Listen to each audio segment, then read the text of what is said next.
On YouTube. In today's video, we're going to be talking about Talentless Nana. All right, now let's get into it.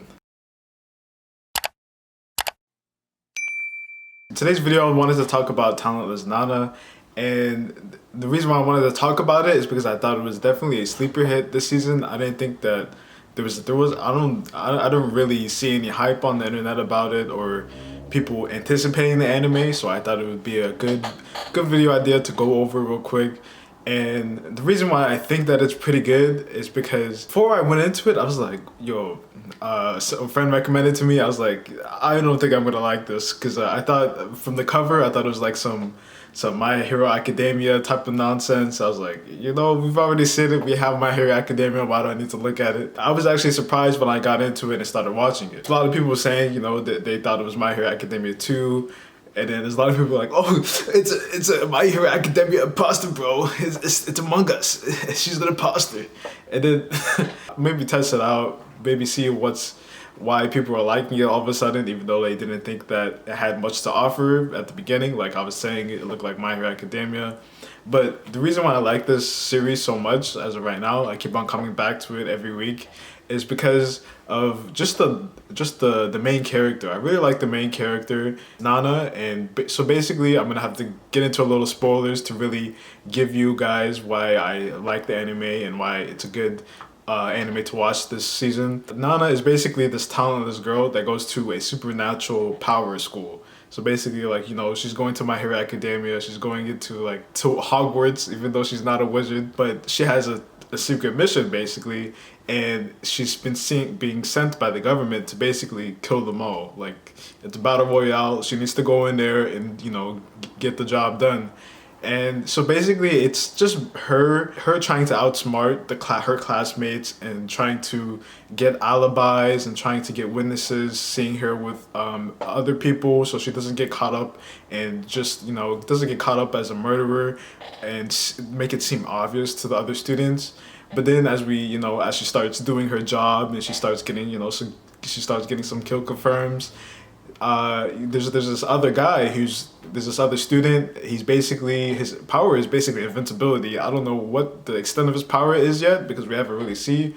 But like every time she's tried to kill this guy, it just doesn't work out. It's really interesting to see what his power might develop into later. He's interesting as a character is that he doesn't have like any sort of common sense, but he's trying to figure out why his sister that came on this island before is trying to he's trying to figure out why he's never heard from her before and why supernatural people are being sent to this island. It just doesn't it doesn't sit right with him.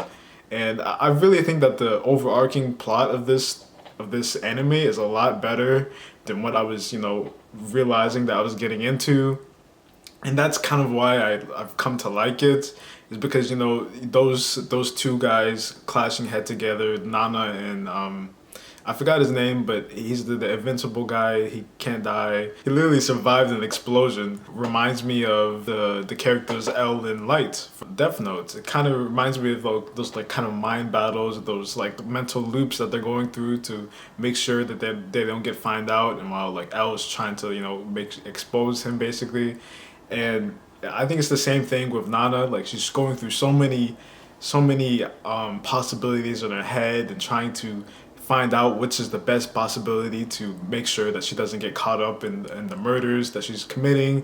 And it's just crazy. And then the thing on top of that is that the classmates aren't dumb either, so she has to basically fight against people that have powers. And sometimes she gets caught, sometimes some unfortunate event happens and she has to deal with two of them at the same time, or power is really strong compared to her. She doesn't have anything, she just has her wits basically. And that's kind of why I've grown to like this anime over the time, is because it's basically like mental games and mental loops of trying to figure out how to not be accused by other classmates, how to avoid this invincible detective. And it's just really cool to see that. It's really good at keeping your attention with all the cliffhangers and people showing up at the wrong time, people showing up as soon as she murders somebody. It's really cool to see how she gets herself out of that situation, and she keeps on making sure that she's seen as this innocent, bubbly little girl instead of like an actual murderer. And I don't know why. This is like probably one of the first, I guess, like classroom type of animes that I've actually enjoyed this season. And I really think you guys should give it a try. I mean, let me know what you guys think about it in the comments below. But I really think that it's a pretty good anime for what I was going in expecting. I really didn't expect anything from this anime. But let me know what you guys think about this Talentless Nana. If you guys have read it, you know, compare it to some of the anime that you might know. You know, people are like saying it's Among Us, My Hero Academia.